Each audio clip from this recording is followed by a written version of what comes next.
Island were in charge of that detention centre. We saw them roaming the facility with Molotov cocktails. We saw them setting fire to wheelie bins, pushing those bins into buildings, and at least, I would say, 8 to 10 major structures, buildings, accommodation, buildings, everything that basically they could set fire to went up.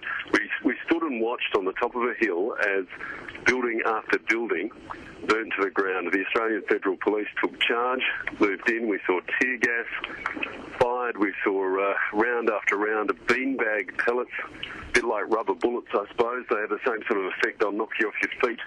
We saw smoke grenades. We saw stun grenades fired in an attempt to regain control of that facility, and it took quite a while, but eventually the asylum seekers beat something of a retreat. We believe many of them have run off into the jungle. There are fences that are still down that haven't been repaired after the mass breakout from last weekend, and it's anyone's guess at the moment just how many people are missing from that facility.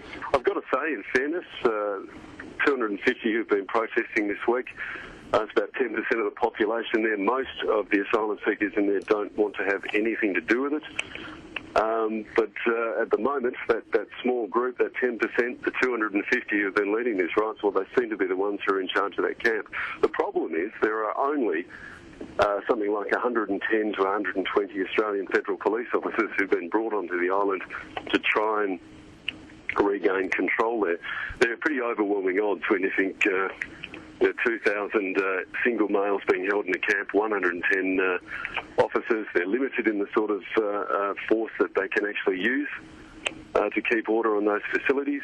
And I would be very surprised today as if we do not see charter flights coming into Christmas Island. We're miles away. Most of you probably don't even know where we are. It's about 3,000 kilometres out to sea in the middle of the Indian Ocean, an Australian territory in the middle of nowhere.